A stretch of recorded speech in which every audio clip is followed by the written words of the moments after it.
thole video and my in voin hi April ni sum hi le pakhat thole ni ania voin hian IMC in thanpui chu tlung taka zo fel anita a party rang te po antang mar tha a in three po na po kumdang zong a in ana emoti hial thei ani ome eng party ben ne sarkar han siam don yang mo heti mek la hian Mizoram Chief Minister hunrei taklo ni to le nirei ber Chief Minister hui pulal than hol vote thak tura akal le vote thak lai hian vote thak lai video hian mitam tak rilru a hne hle maya alo chaklo ve to hle main alo tar ve to hle mai lo tar ve kuang to mai ni kong engkima ama lo to om to thin tu nupui du tak pilar riliani lo om to box si lo ne akhu har ve don hle in ka ria a tin pilar riliani om to lo nu a vote thak le masak ber na te po ani hial om mange engpo ni se a vote thak live video te le a interview na toy an nei puina video te hi han en phot don ila like le subscribe te le comment te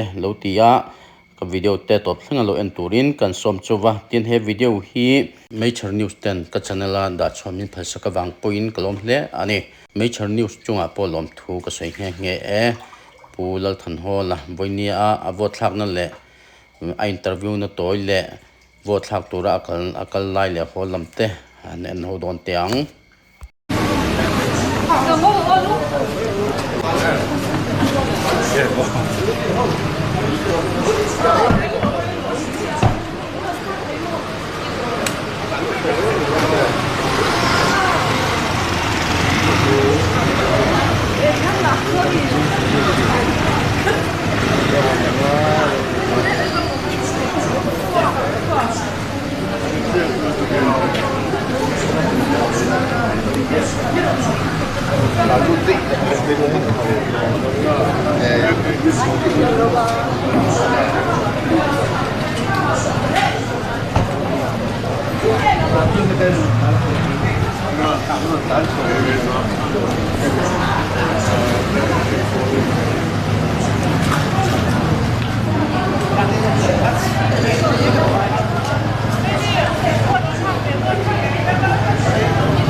làm sao để cái nó bị tụi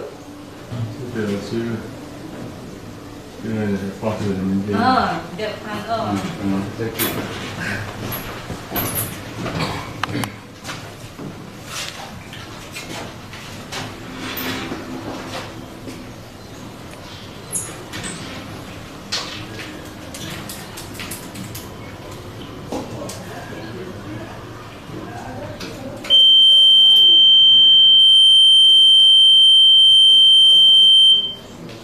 Sa, please don't go. No, please. Tempo, look, if for tag like I did, khawih. Oh, thank you. Oh, ale.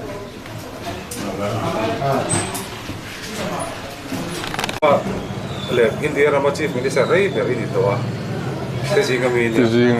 Juan, Juan, Mizoram politician, the Mizoram, we put in a child with a carrying up.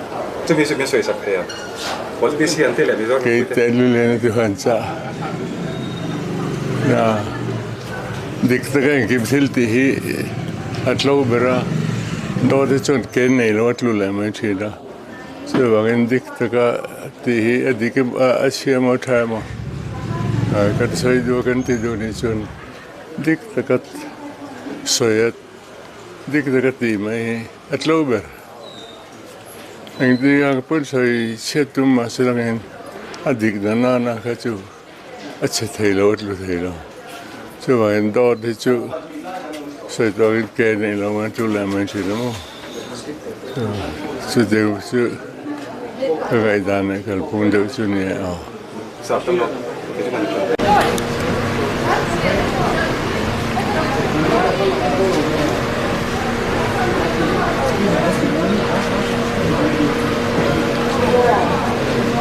hẳn